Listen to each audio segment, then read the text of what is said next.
Welcome back, everybody. Today we're going to rip yet another page right out of Dvoretsky's Endgame manual. So take a look at the position in front of you. Now, after a quick glance at this board, some people might say, oh, it's a rook pawn and the wrong colored bishop, so this can't be a win. Well, if you're one of the people that's thinking that, unfortunately, you're on the wrong path here, because let me tell you, this is indeed a win for white. And it's one of the hardest bishop endgames I've ever seen. So let's get started. Now, first things first, white is going up, just so there won't be any confusion going forward. If white didn't have this bishop, this would be a lot simpler win for white because black wouldn't be able to catch up. Now, secondly, you can't make any king move because black is just going to play king to g1 and capture our pawn next. Now, apparently in this position, the bishop is more of a liability than an asset. So with that said, how can we take advantage of this liability and win the game? Now, my first instinct when I looked at the puzzle was to play bishop to f1. And if black took the bishop, I'd be free to promote. Now, if black played something else, I thought I'd definitely have a way to use my king and bishop to secure the promoting square. But, big surprise, I had nothing. Now, black wouldn't capture us because his sole purpose is to arrive on the h8 square. So, instead, he's going to move to e3. Now, your king is very badly placed, so you can't use him to try and corner black because he's faster. That's it, he's faster. Now, as you can see, he can shoulder white's king very, very easily. So after black moves to e3, white's best option here is just to push the pawn. King moves to e4, and now if you're thinking about checking on d3, you're basically going to give black a free turn because his plan is to go up. So you're going to continue pushing, but we unfortunately see that our pawn isn't going to make it. Now also, let me show you the d3 variation to see how black would catch the pawn right when it promotes.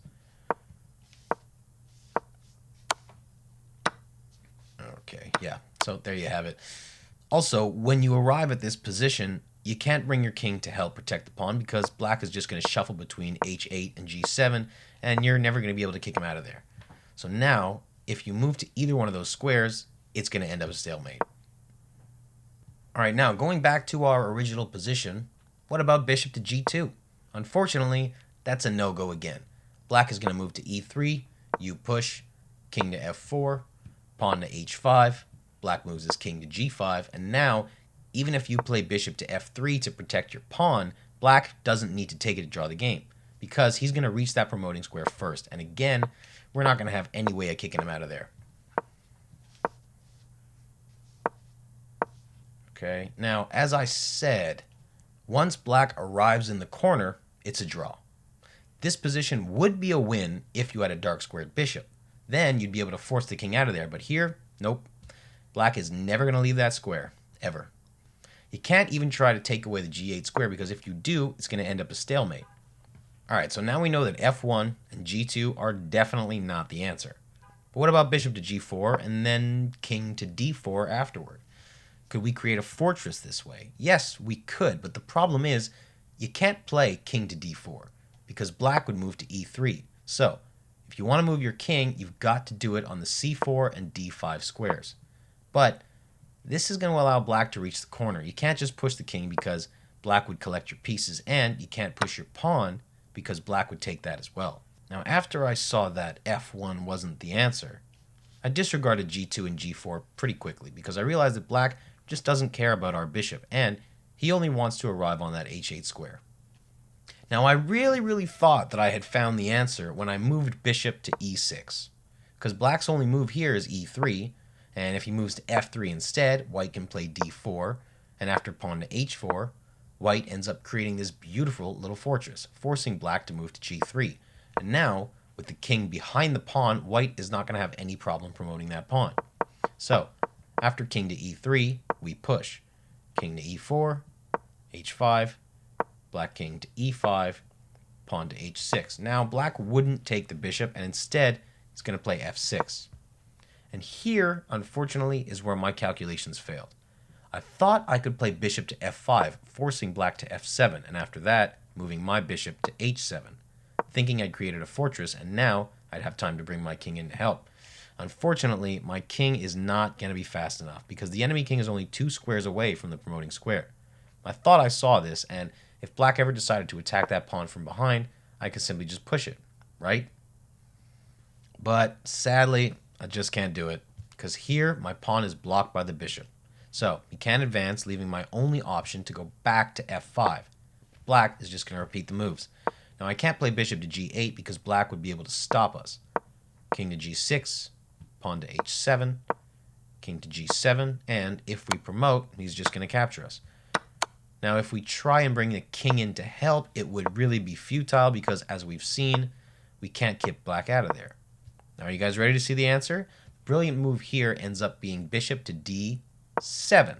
The reasoning behind this becomes very clear in just a second. Black's only defense is the same as in the e6 case, and it's king to e3. Okay, at this point, I really hope you don't think that a king move is next, like king to c4, thinking that, hey, you can rebuild that same fortress, because let me tell you, you can't. You're going to allow black to reach the h-file and stop us. Like so. Okay, now the winning move is to continue the pawn push. But if black plays f4, in this position, we need to be careful not to rush and push our pawn, because that would lose all of our advantage so far. Black would play king to g5, and even if you defend the pawn, as usual, black doesn't really care about that. He really just wants to go into that corner. So, if black moves to f4, white has to create the same fortress with king to d4. If black then moves to e4, we can push to h5, then e5, and now what? I'll give you 2 or 3 seconds to think about this one. Now in this position, you've got 2 winning moves, but with the same idea behind them. Here, you've got to see that bishop to e8 combined with pawn to h6 completely cuts black out, creating another fortress. Here, you can start with either pawn to h6 or bishop to e3. Doesn't really matter which one, but I think bishop to e3 might be a little bit easier. Now as you can see, the black king has really no good squares. If he goes after our bishop, you'll gladly sacrifice it for a queen. And if he goes to g5, he's not going to be able to catch that pawn anymore.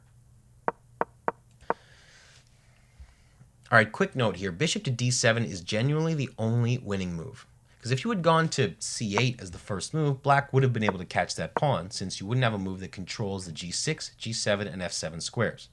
Now this is why, in order to solve this, you really got to see that g4, g5, and f5 controls when the pawn's on h4, and the g6, g7, f7 controls when the pawn's on h6, to force the black king to take the longer way around.